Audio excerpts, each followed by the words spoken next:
అరకుకి వెళ్తే అక్కడ ఒక గిరిజన మహిళ నాకు కనిపించింది. ఆవిడ నన్ను బిందులు పెట్టారు ఫస్ట్ రోడ్ల మీద. నేను ఎక్కడెక్కడ అప్పటికి 4 గంటలు తిరిగి వస్తుంటే ప్రతి చోట ఇట్లా బయట దిగి మాట్లాడాలి అయిపోయింది. అప్పటికి నాకు ఒక 4 గంటలు నుంచొని ఉన్నా, కాళ్ళు అవుతూ ఉన్నాయి. ఇంకొక 2 గంటలు 6 గంటలు అయిపోయిన తర్వాత తిరిగి వస్తుంటే దారిలో బిందులు పెట్టేసింది రోడ్డుకి అడ్డంగా. సరే నేను దిగాల్సి వచ్చింది. చూస్తే నన్ను పవన్ కళ్యాణ్ నేను దిగాను. సరే ఏంటమ్మా అంటే నువ్వు ఇది అంటే వాళ్ళకి నన్ను చూడగానే వాళ్ళకి ఏమనిపిస్తుంది, మా ఇంట్లో ఈయన పిలిచి లాగితే అని చెప్తే వింటాడు అనుకుంటారు, తీసుకెళ్తారు. సరే రామ్మ అంటే ఏంటమ్మా అంటే మాకు నీళ్ళు సరిగ్గా రావట్లేదు, చూడు మేము ఎలాంటి నీళ్ళు తాగుతావు, నువ్వు రా అని చెప్పి. ఇల్లు ఎక్కడ అంటే అది ఊరు ఎక్కడ అంటే ఇది అని చెప్పారు. మెయిన్ రోడ్లోంచి కొంచెం లోపలికి అన్నారు. చూస్తే తీసుకెళ్తే ఎదకమంటే అదే అని చెప్పి ఒక 10 అడుగులు అన్నారు. ఆ 10 అడుగులు కాస్త 1000 అడుగులు అయింది రావట్లేదు. ఇంకెంత నుండి 7 కిలోమీటర్లు నడిపించాను నాకు.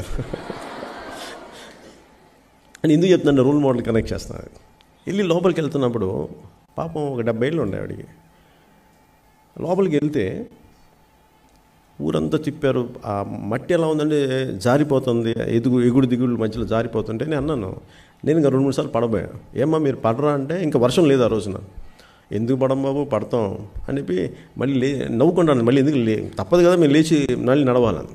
అలా వెళ్ళి చూస్తే ఆ నీళ్లు అక్కడ ట్యాడ్పోల్స్ ఉన్నాయి, చిన్న చిన్న క్రిములు తిరుగుతూ ఉన్నాయి, కనిపిస్తున్నాయి పురుగులు. వాటిని వడకట్టుకొని తాగుతారు. ఇది మన నీళ్ళు అన్నారు. చిన్న ఇది మనం ఉన్న సమాజం, ఇది అక్కడ దూరంగా లేదు.